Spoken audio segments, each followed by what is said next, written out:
ناظرین، آج کی اس ویڈیو میں ہم آپ کو حضرت علی کرم اللہ وجہہ کی دردناک موت کا واقعہ پیش کریں گے۔ یہ اتنا دردناک واقعہ ہے کہ آپ بھی اپنے آنسو روک نہیں پائیں گے۔ 21 رمضان یوم شہادت امیر المؤمنین حضرت علی رضی اللہ تعالی عنہ، ابو بکر، عمر اور عثمان رضی اللہ تعالی عنہم کے علاوہ صحابہ کرام میں علی بن ابی طالب رضی اللہ تعالی عنہ سب سے افضل صحابی ہیں۔ آپ خلفائے راشدین میں سے چوتھے خلیفہ ہیں۔ آپ رضی اللہ تعالیٰ عنہ کی خلافت کی مدت 4 سال 9 ماہ اور کچھ دن ہے۔ آپ نے بچوں میں سب سے پہلے اسلام قبول کیا۔ آپ نبی کریم صلی اللہ علیہ وسلم کے حقیقی چچا زاد بھائی اور داماد تھے۔ نبی کریم صلی اللہ علیہ وسلم کی جانب سے اپنی لاڈلی دختر کا نکاح علی ابن طالب رضی اللہ تعالیٰ عنہ سے کرنا ہی اس بات کی سب سے بڑی دلیل ہے کہ رضی اللہ تعالیٰ عنہ بلند ترین اور صاف حمیدہ سے متصف تھے۔ جب 19 رمضان کو مسجد کوفہ میں امام علیہ السلام کی اذان گونجنے لگی تو پوری کائنات میں سوگ برپا ہو گیا۔ چرند پرند جنات چیخنے لگے اور حضرت جبرائیل علیہ السلام تمام انسانوں سے کہنے لگے کہ اے انسانوں، آج آخری مرتبہ علی کی آواز میں اذان سن لو۔ حضرت علی رضی اللہ تعالیٰ عنہ اذان دے کے مصلی پر عبادت پر آئے، اللہ کی عبادت کر رہے تھے۔ جیسے ہی آپ نے سجدہ کیا تو عبد الرحمن ابن ملجم زہر سے ڈوبی ہوئی تلوار حضرت علی رضی اللہ تعالی عنہ کے سر پر وارتا ہے۔ بس مسجد کوفہ بھی قیامت برپا ہو گئی۔ تمام چاہنے والے سر پیٹنے لگے۔ حضرت علی رضی اللہ تعالی عنہ کا سر خون سے رنگین ہو گیا۔ آپ کے سر کا خون جب چہرے اور داڑھی مبارک پر لگا، کچھ چاہنے والے اس قاتل کو ڈھونڈنے لگے جس نے حضرت علی کرم اللہ وجہہ کو ضرب ماری، تو کچھ حضرت علی رضی اللہ تعالی عنہ کے سر کا خون صاف کرنے لگے۔ دیر میں حضرت علی رضی اللہ تعالی عنہ نے فرمایا، اے حسن، یہ نماز فجر کا وقت ہے، یہ پہلے نماز مکمل کرواؤ، اس کے بعد مجھے دیکھنا۔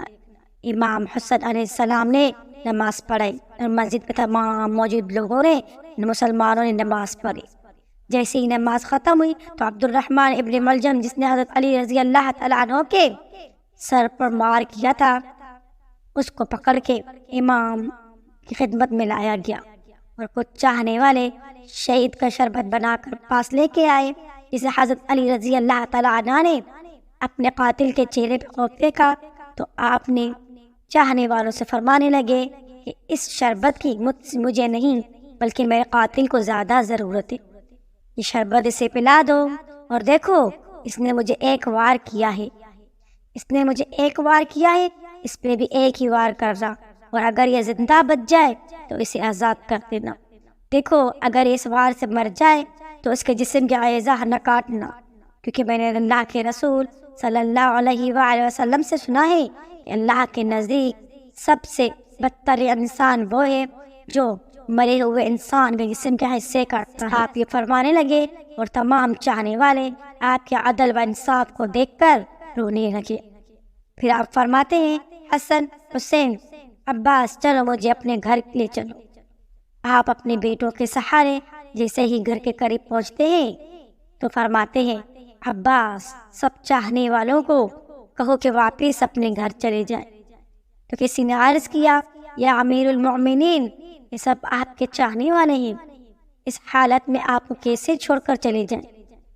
حضرت علی رضی اللہ تعالیٰ عنہ نے فرمایا، کیونکہ میری ضربت کی خبر مجھ سے پہلے میرے گھر پہنچ چکی ہے اور میری بیٹیاں زور زور سے رو رہی ہیں۔ میں نہیں چاہتا کہ میری بیٹیوں کی آواز میرے چاہنے والوں کے کانوں تک پہنچے۔ تمام چاہنے والے وہی رک گئے اور حضرت علی رضی اللہ تعالیٰ عنہ گھر تشریف لاتے ہیں۔ تمام بیویاں روتی ہیں، حضرت علی رضی اللہ تعالیٰ عنہ کو دیکھ کر فریاد بلند کرتی ہیں، اور حضرت علی کرم اللہ وجہہ فرماتے ہیں کہ مجھ سے میرے بھائی اللہ کے رسول حضرت محمد مصطفیٰ صلی اللہ علیہ وسلم پہلے ہی فرما چکے ہیں کہ علی، کہ میری امت تجھے رمضان کے مہینے میں مسجد میں ضرب مارے گی اور تیرے سر کے خون سے تیری داڑھی سرخ ہو جائے گی، یہ وقت صبر کا ہے۔ آپ کو بستر پر لٹایا گیا۔ تاریخ نے لکھا کہ جیسے ہی طبیب نے امام علیہ السلام کو دیکھا وہ چیخ کر رونے لگا اور فرمانے لگا کہ وہ ضرب زہر میں ڈوبی ہوئی تھی اور وہ زہر مولا علی کے پورے جسم میں پھیل رہا ہے، اور جتنا ہو سکے آپ ان کو دودھ پلائیں۔ بس جیسے ہی یہ خبر کوفے میں پہنچی تو کوفے کے یتیم معصوم بچے اپنے اپنے حصے کا دودھ لیے حضرت امام علی رضی اللہ تعالی عنہ کے گھر آتے ہیں اور بآواز بلند کہتے ہیں کہ یا حسن، یہ ہمارے حصے کا دودھ ہمارے مولا کو پلائیں، ہم ایک دفعہ یتیم ہو چکے ہیں، اب ہم دوسری دفعہ یتیم ہونا نہیں چاہتے۔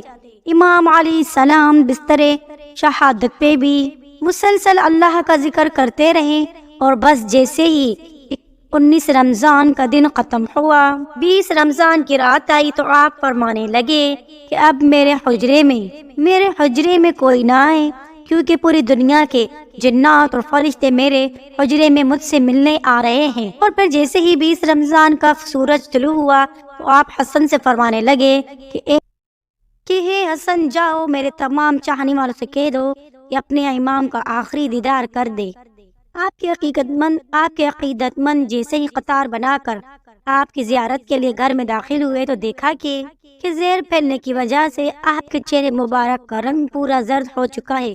سب چیخ کر رونے لگے۔ امام علیہ السلام فرمانے لگے، پوچھو جو پوچھنا چاہتے ہو، کیونکہ میں علی زمین کے راستوں سے زیادہ آسمانوں کے راستے جانتا ہوں، پوچھ لو۔ جب تم مجھے اپنی آنکھوں سے نہیں دیکھو گے تو پچھتاؤ گے کہ کاش کچھ اور پوچھ لیتے۔ کسی عقیدت مند نے سوال کیا، کسی عقیدت مند نے زیارت کی، اور کوئی زیارت کرتا رہا۔ پھر جیسے عقیدت مند جانے لگے تو حضرت علی کرم اللہ وجہ فرمانے لگے کہ حسن، میرے پورے خاندان کو میرے حجرے میں لے کے آؤ۔ حضرت امام علیہ السلام نے کچھ نصیحتیں فرمائی اور فرمایا کہ اب اس خاندان کا وارث میرا بڑا بیٹا حسن ہے، کہ جو کچھ بھی کہے اسے ماننا۔ اور امام حسن سے فرمانے لگے کہ حسن، جتنا بھی ہو سکے اپنی زبان سے محبت اور اپنی زبان کی دار سے ہمیشہ محبت اور امن کی پیغام دیتے رہنا۔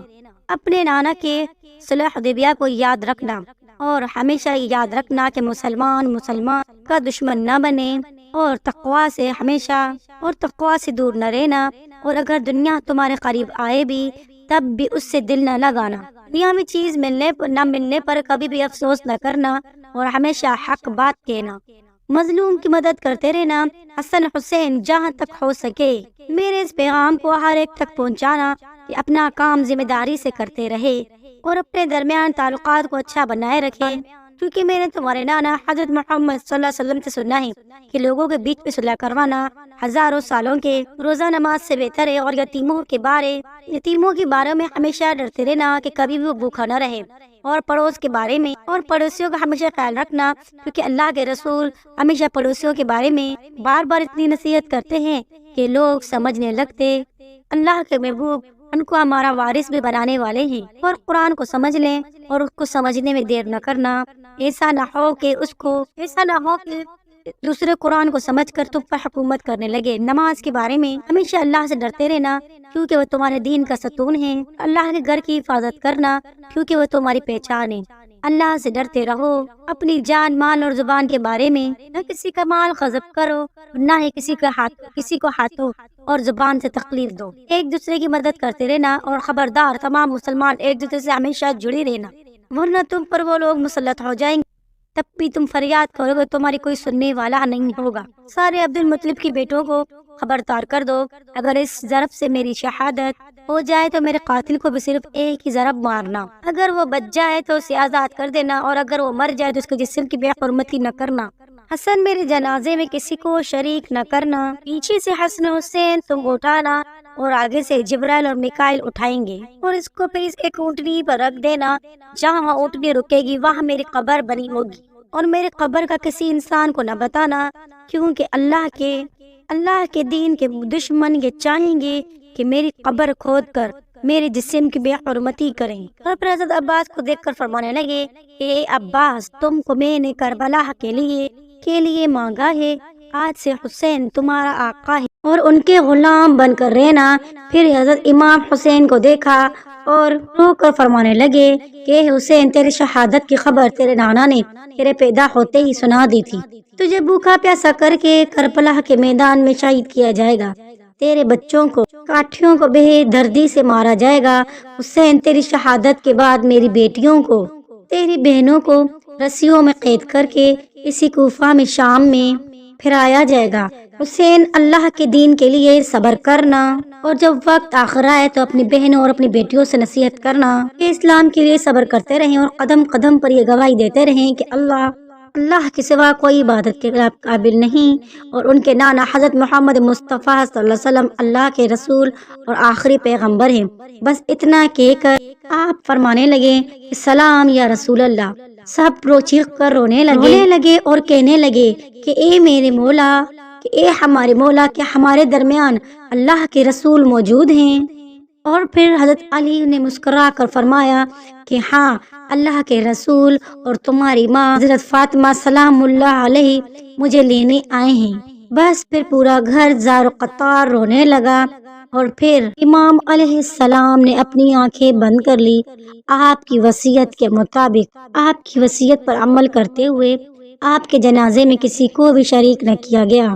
پیچھے سے جنازہ حسن حسین نے اٹھایا تو آگے سے وہ جنازہ خود بخود اٹھنے لگا، اور ایک نورانی اونٹنی ظاہر ہوئی، جنازے کو اس پہ رکھا اور وہ کوفے سے باہر جانے لگی۔ ایک ویران جگہ پر جا رکی جہاں پر ایک چمکدار پتھر تھا۔ جسے امام حسن حسین نے اس پتھر کو ہٹایا تو اس پتھر کے نیچے قبر بنی ہوئی تھی، اور اس قبر پہ لکھا ہوا تھا کہ یہ قبر اللہ کے نبی نوح نجی اللہ نے بنائی ہے۔ اللہ کے ولی ابن طالب علیہ السلام پر سلام ہو، اللہ کے ولی امام علی علیہ السلام کی عظمت پر سلام ہو، امام علی شہر خدا پر سلام ہو۔ ناظرین کمنٹ باکس میں آمین ضرور ٹائپ کیجئے۔ شکریہ۔